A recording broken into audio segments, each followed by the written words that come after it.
Pada video kali ini kita akan membahas materi mengenai pengaruh pajak terhadap keseimbangan pasar. Pajak menyebabkan beban penawaran akan lebih mahal dan produsen pada umumnya mengalihkan beban pajak kepada pembeli atau konsumen, sehingga harga jual suatu produk akan menjadi lebih mahal dibandingkan sebelum dikenai pajak. Hal ini dapat mempengaruhi jumlah permintaan produk di pasaran.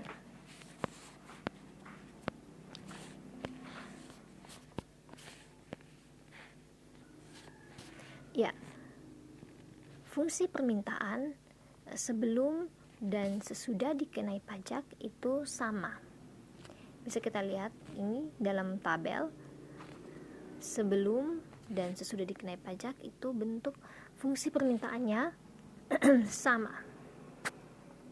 Sedangkan untuk fungsi penawaran sebelum dikenai pajak, ini yang sebelum dikenai pajak berbeda dengan sesudah dikenai pajak, di mana pada sesudah dikenai pajak rumus fungsi penawarannya pada QS akan mengalami pengurangan pajak, sedangkan pada PS akan mengalami penambahan pajak.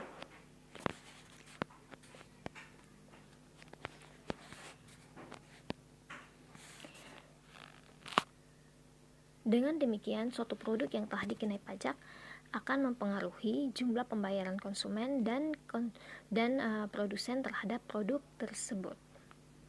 Sedangkan pihak pemerintah akan menerima pajak yang telah dibayar oleh konsumen dan produsen.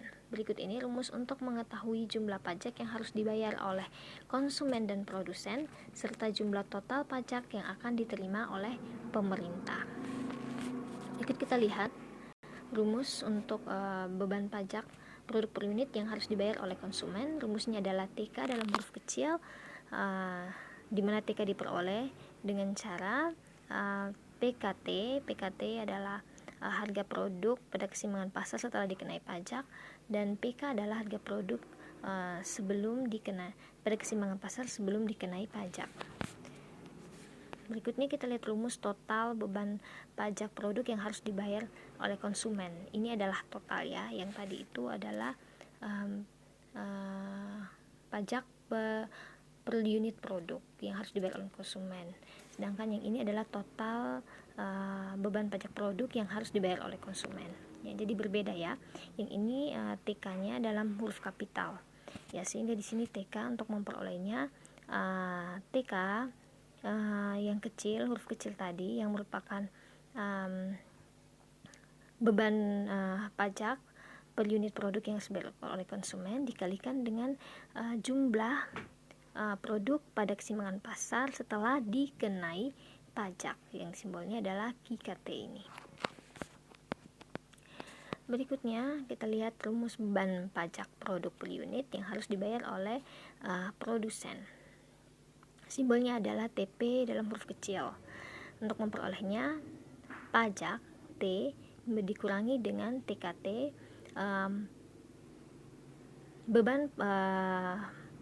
beban pajak produk per unit yang harus dibayar oleh konsumen.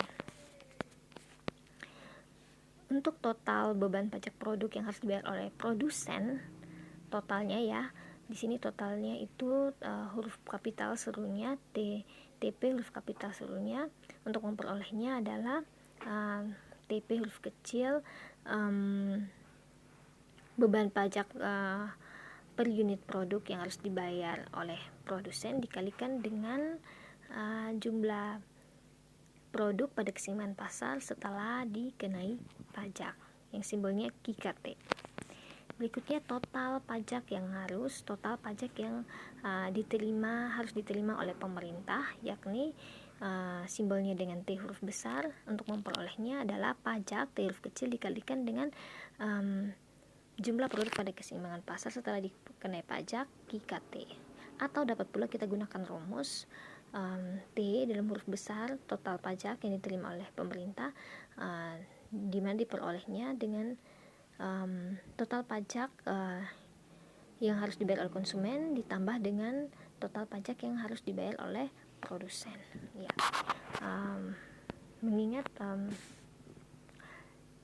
kita harus menyimpan dulu video ini, maka untuk penjelasan mengenai kasus dalam pengaruh pajak terhadap keseimbangan pasar akan dijelaskan pada video berikutnya. Terima kasih telah menyimak materi ini, semoga bermanfaat dalam pembelajaran kalian.